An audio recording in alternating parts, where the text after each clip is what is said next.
Seja bem-vindo ao podcast Catalisadores, esse que é o nosso espaço para a gente conversar sobre missão, igreja, cultura. Nós estamos aí nessa série falando sobre vida em comunidade. Na verdade, a gente só fez uma introdução falando sobre esse compromisso com o discipulado para a gente realmente agora, à medida que esses discípulos se reúnem, eles vivem sim essa comunidade missional. E no tema de hoje nós vamos conversar aí nesse episódio um pouco sobre o que é a igreja, a eclesia, essa eclesia, os chamados para fora, né? E a própria palavra aqui já tem uma raiz muito forte, a própria palavra eclesia, kalel, fora, kalel, chamados, né? Daí o título desse episódio, os chamados para fora. E só esse título do entendimento da palavra igreja já diz muito a respeito do nosso ímpeto, da nossa propulsão, da nossa vocação. Imagina, a palavra igreja significa os chamados para fora. Isso já nos chama a atenção para as realidades daquilo que a gente vai refletir nesse episódio aqui. Você sabe que na pós-modernidade há de fato um descrédito às instituições.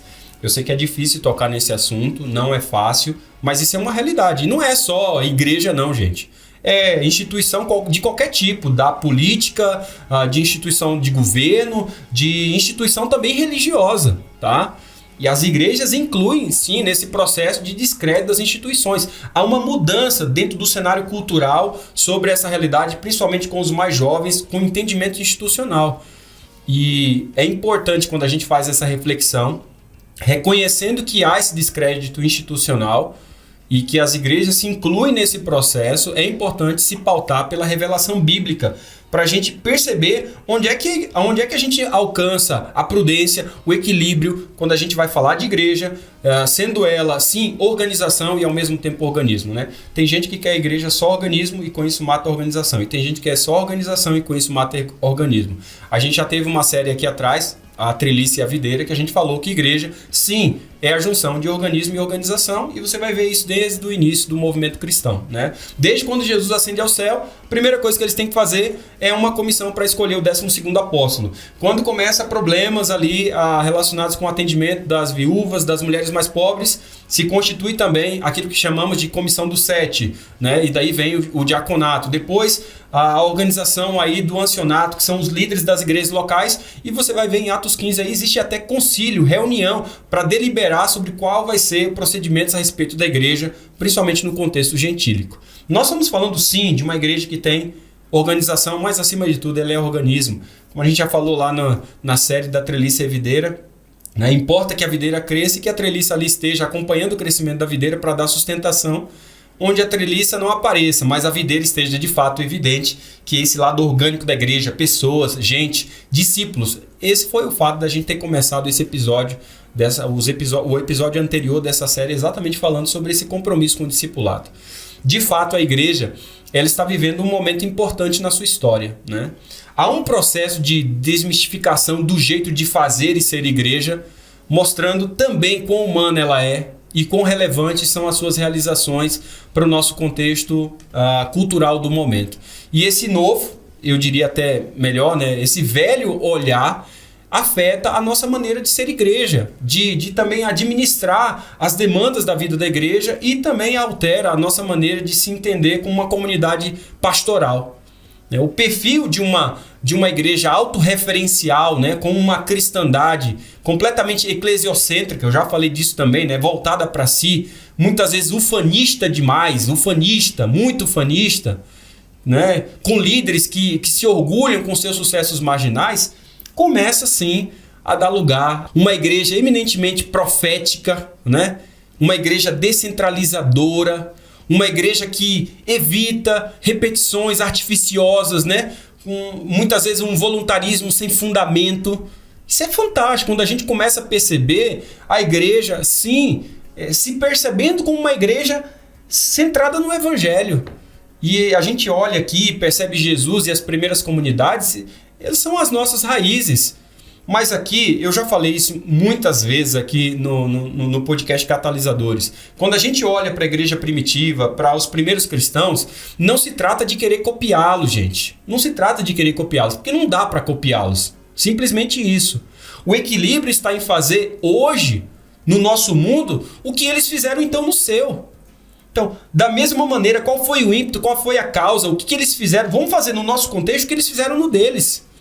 E a visão de igreja que nós somos chamados a criar consciência não diz apenas como nós devemos viver, mas do que nós podemos viver. Do que nós podemos viver é a chave, é a base, é a referência, é o fundamento para a gente poder vivenciar essa igreja muito mais parecida com o segmento de Jesus ao longo de toda a história, né? Essa igreja que se parece de fato com aquilo que Jesus veio trazer nesse mundo. E nós estamos falando de uma igreja que tem essa comunhão diária, essa igreja que tem uma devoção, um zelo pela palavra, com uma vida realmente consagrada, de um relacionamento relevante na comunidade. Quando eu falo comunidade, tanto interna quanto também externa. Uma igreja que vivencia a missão como modo de vida, missão àqueles que não conhecem a Cristo. Isso de maneira do seu próprio contexto, né? De maneira autóctone, da sua própria realidade, sem lamentações, sem imobilismo, sem pessimismo, sem medo. Uma igreja que não fica copiando modelos, mas vivencia o evangelho dentro do seu próprio contexto. Essa perspectiva nos leva à exposição e à reflexão do jeito de ser igreja, dos principais responsáveis pelo também o estancamento do reavivamento e da reforma, gente. Desse gradativo processo de invocação eclesial nos últimos anos que a gente tem percebido. E a mudança de pensamento que nós trabalhamos tem caráter existencial, mas também tem caráter prático. Tem caráter teológico, mas também é missional. Muita gente diz o seguinte, não, tem que mudar, tem que ser uma prática diferente. Mas se a gente não tiver um fundamento, as práticas não se sustentam. Mas não adianta também só ter fundamento, tem que ter prática, porque senão a gente nunca vê nada acontecer. Precisa ser teológico, mas precisa ter eco na vida das pessoas. A gente precisa fazer uma teologia que saia das trincheiras e que vá para as ruas. E eu quero apontar aqui pelo menos 3 mudanças que nós somos chamados a ressignificar igreja. Principalmente no nosso contexto da atualidade. Ressignificar a igreja para que a gente entenda o que de fato é uma verdadeira comunidade missional. O que é vida em comunidade? A primeira questão que eu quero trabalhar com vocês para a gente ressignificar é de uma igreja autorreferencial para uma igreja como uma igreja comunidade. Para uma igreja que se coloca no caminho do outro, do seu próprio contexto. A posição do discípulo no Novo Testamento não é uma posição de centro não, tá? Não é uma posição de centro. Se você ler os evangelhos, você vai perceber que a posição dos discípulos é a posição das periferias, a posição da comunidade, a posição do outro, do encontro com o seu próprio contexto comunitário. A igreja ela não pode ser distante do seu próprio contexto, gente. Nós não podemos nos enclausurar, como adventistas, nos enclausurar nos nossos procedimentos organizacionais, sem proximidade, sem ternura, sem carinho. Nós precisamos de uma igreja relevante no seu próprio contexto. Essencialmente missional, uma igreja centrada no evangelho, que não tenha medo de fato de entrar na noite das pessoas, uma igreja que é capaz de inserir-se nas suas conversas. Eu me recordo de que uma vez, a gente que sempre fazia ali, agora a gente deu uma parada um pouco mais, mas há um tempo atrás a gente fazia isso de poder levar lanche para as pessoas ali no centro de Curitiba, no calçadão.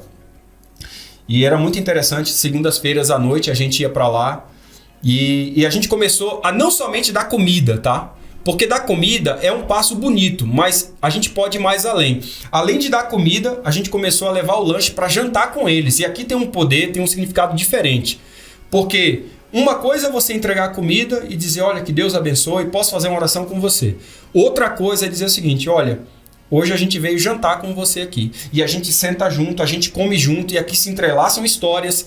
Eu acredito que o maior milagre quando a gente faz isso não é nem tanto a comida. O maior milagre é a empatia, é conhecer as histórias, é se conectar com as pessoas, é perceber Deus também agindo naquela vida que, embora seja muito difícil, ainda existe centelha do verdadeiro Deus acontecendo ali, naquele coração. E quando as histórias se entrelaçam, aí existe dignidade, existe humanidade. E quando a gente está falando dessa igreja que entra na noite das pessoas e uma igreja que é capaz de inserir-se na conversa, é disso que nós estamos falando. É desse tipo de igreja que nós estamos falando. Por outro lado, gente, nós precisamos de uma igreja que saiba dialogar com aqueles discípulos também. E aí eu já me refiro com aqueles que já têm um pouco mais de contato com o evangelho. Aqueles discípulos que, fugindo de Jerusalém, vagam sem meta, sozinhos, né? com uma falta de propósito, com um desencanto, com a desilusão de um cristianismo muitas vezes considerado hoje como um terreno estéril, infecundo, incapaz de gerar sentido. Eu estou falando daqueles discípulos de que na caminhada para Emaús não encontraram ainda sentido com essa vivência de estarem do lado de Cristo, mas não encontraram sentido. Eu estou falando aqui de que nós precisamos de uma igreja mais próxima da realidade da cidade. E eu não me refiro apenas nas instâncias administrativas, mas nas igrejas locais, que podem sim se transformar, e isso é muito fácil de se transformar em guetos confinados na sua própria teologia do encontro, de um final de semana. Essa igreja que só se encontra para fazer um culto, muitas vezes completamente passivo, onde você praticamente não tem ali papel ativo, onde você entra, senta, levanta, entra, senta, levanta. Antigamente o culto era 3 horas, alguns lugares ainda insistem em ser 3 horas, onde você tem uma experiência passiva de entrar, sentar, levantar. Tu não pode conversar lá fora, tu quer comunidade, mas tu não pode conversar lá fora, porque os diáconos já são treinados a te mandar lá para dentro. Lá dentro tu quer conversar, mas tu não pode, porque tem que ter reverência na casa de Deus. E quando terminar o culto, tu quer conversar, mas alguém já está descendo as persianas, apagando as luzes e está te dando um recado muito claro: cai fora. Bem, se você não pode conversar, não pode dialogar, não vai ter comunidade. Os missiólogos dizem que as melhores igrejas são aquelas que, quando termina o culto, os membros ficam conversando ali por vários minutos, várias horas. Por quê? Porque as pessoas estão sedentas de vida em comunidade. Existem muitos e muitos discípulos que estão nessa estrada, no caminho de Emaús, que ainda não encontraram sentido, muitas vezes na igreja, e que precisam sair desse confinamento de uma teologia do encontro para uma igreja que vai muito mais além, que é uma igreja que esteja realmente comprometida com gente, com pessoas. Faz sentido? De uma igreja autorreferencial para uma igreja mais comunitária. A segunda mudança que a gente precisa passar para esse entendimento dessa igreja, essa igreja comunidade, é de uma igreja alfândega para ser uma igreja muito mais samaritana. O que você quer dizer aqui, Alex? Quando eu estou falando de uma igreja alfândega para uma igreja mais samaritana, eu quero dizer isso porque eu sempre ouvi que a igreja é uma mãe. Nossa, a igreja é mãe. Principalmente entre aqueles que trabalham diretamente com a igreja. A igreja é muito mãe. Só que, embora a gente fale da igreja como mãe, a gente precisa agora de uma igreja que seja uma igreja muito mais mestra. Uma igreja que só se legitima quando respaldada pelo testemunho. A vocação e a missão da igreja começam pelo exercício da maternidade da igreja, sim, que se dá também pelo exercício da misericórdia na comunidade. Isso implica a gente se descentrar de nós mesmos, não é? O que não significa necessariamente sair do nosso espaço e apressar-se em direção aos outros. Não é disso que eu estou falando. Mas estou falando que sair de si significa, antes de tudo, uma igreja com portas abertas. Isso acena para uma prática pastoral que implica uma esmerada formação humana, gente. Da gente perceber o olhar do outro e acolher, sim, as pessoas nas suas especificidades, sabendo, sim, que tem uma caminhada, tem uma trajetória. Quando eu olho para Jesus Cristo, eu percebo muito isso, né? Jesus Cristo está lidando com gente de tudo que é cenário, de gente enterrada no pecado como Maria Madalena, mas com um foco, com uma direção, uma orientação para ele, mas também com gente que tem um ar de santidade muito forte, mas completamente longe, como o jovem rico, né? Como Judas, que está do lado de Jesus Cristo, mas com uma orientação completamente oposta. Essas são as realidades do Evangelho, porque o nosso olhar destreinado, principalmente sobre essa lógica, principalmente de uma igreja que não é comunitária, olha para um Judas da vida e para um jovem rico que faz tudo do bom e do melhor em termos de comportamento, mas que não conhece o coração e as motivações. Enquanto Maria Madalena, ela está vivendo essa vida de pecado, mas buscando esse encontro com Cristo, essa mudança gradual pelo poder do Espírito. Nós estamos falando dessa igreja, que é uma igreja que tem agora uma formação humana, que implica em ser uma igreja muito mais comunitária e, consequentemente, mais misericordiosa. E por ser mais misericordiosa, mais comunitária, tem mais acesso ao coração. E por ter mais acesso ao coração, pode testemunhar com poder a respeito da graça de Jesus Cristo. Isso é fantástico. Em vez de ser uma igreja alfândega, uma igreja mais samaritana. Faz sentido para você? Terceira mudança que eu acho muito importante nesse processo de mudança dessa vivência de igreja é de uma igreja fechada na sala pastoral e de reuniões para uma igreja acidentada por sair às ruas. Uma igreja que não sai de si mesma adoece, gente. Cedo ou tarde, ela adoece em meio à atmosfera pesada do seu próprio fechamento. É verdade também que uma igreja que sai às ruas, ela pode sofrer o que qualquer pessoa na rua pode sofrer. O quê? Um acidente, tropeçar, né? Uma topada. E diante dessa alternativa, eu sempre falo para os meus colegas, sempre falo para as pessoas que estão aqui perto de mim, que eu prefiro 1000 vezes uma igreja acidentada por sair às ruas do que uma igreja doente na sua própria clausura. Faz sentido o que eu estou falando para você? Tem muita gente seguinte, não, a gente não pode se misturar, a gente não pode entrar e tal. Bem, se a igreja não entrar na noite deles, quem vai entrar? Se a igreja não for para o pátio do inferno para resgatar o máximo daqueles que estão sob o poder do inimigo, a igreja vai ficar onde? Na sombra da campana? A igreja vai ficar simplesmente curtindo a sua própria liturgia? Seus próprios sacramentos? A igreja é chamada a ser uma igreja acidentada. A igreja é chamada a sair às ruas. A realidade das pessoas. A doença típica da igreja fechada é ser autorreferencial. É olhar para si mesma, é ficar encurvada sobre si mesma. Uma espécie de narcisismo que nos leva a um tipo de mundanidade espiritual e a um clericalismo sofisticado. E depois nos impede de experimentar a doce alegria de evangelizar. É basicamente isso que eu tenho visto em alguns contextos. Tá? Essa igreja que se fecha tanto, que cria um narcisismo, que provoca uma mundanidade espiritual que nos faz ser clericais demais, um clericalismo tão sofisticado que a gente se acha melhor do que as pessoas, que a gente se acha mais do que os outros e que nos afasta delas, que são o alvo da nossa evangelização. E por isso a gente vai perdendo a alegria de evangelizar. A gente fica cerrado nos nossos próprios procedimentos, nas nossas próprias liturgias, nas nossas próprias ordenanças. E a gente se esquece de que a verdadeira beleza do evangelho é o encontro do outro com o outro. Acreditar que a estrutura em que nós estamos é por si mesma autoexistente é desconsiderar completamente o seu papel profético escatológico, plenamente dependente do Espírito Santo para ações evangelizadoras que sejam concretas, que tenham resultados reais e de uma prática eclesial local consistente. Se a igreja, de certa forma, fica autorreferencial e desconsidera esse papel profético escatológico, ela se trai como igreja. Ao sair às ruas, é preciso a gente também ficar atento. E eu digo isso muitas vezes para alguns colegas aqui, não, é missão? Sim, é missão. Mas a gente tem que ficar atento para a gente não cair na tentação de domesticar as nossas fronteiras. Devemos ir em direção às fronteiras e não trazer as fronteiras para casa. E isso acontece, né? Da gente fazer muito disso, né? De a gente ir em direção às pessoas e não trazer as pessoas para a nossa casa a fim de simplesmente invernizá-las um pouco e domesticá-las do nosso próprio jeito.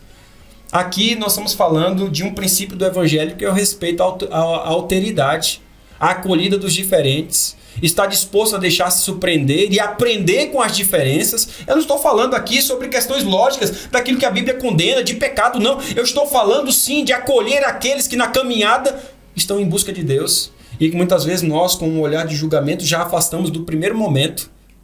Esse respeito à alteridade é a oportunidade da igreja abraçar aquele que está na busca, aquele que está sedento, aquele que precisa de uma acolhida, a esse diferente de nós, que está em busca daquele que une os diferentes, que é Jesus Cristo. Esse respeito à autoridade, gente, nos dá a oportunidade de deixar-se sim surpreender e de aprender com essas diferenças, dado que na evangelização nós não temos apenas destinatários, mas também interlocutores.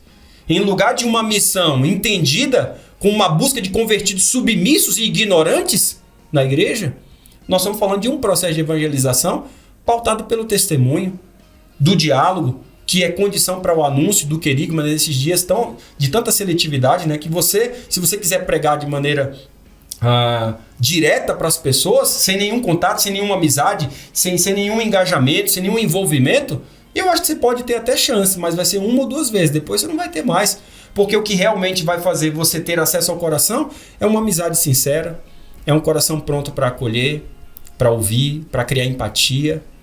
O perfil da liderança bíblica, ele é completamente descentralizado, anticlerical, destituído de prestígio e poder. Aponta sim para uma igreja de líderes com cheiro de ovelha, para uma igreja toda ela ministerial, autóctone, profética, samaritana. Está aí o nosso desafio de reimaginar a igreja, a eclesia, os chamados para fora. Na verdade, reimaginar a nós mesmos, a mim mesmo.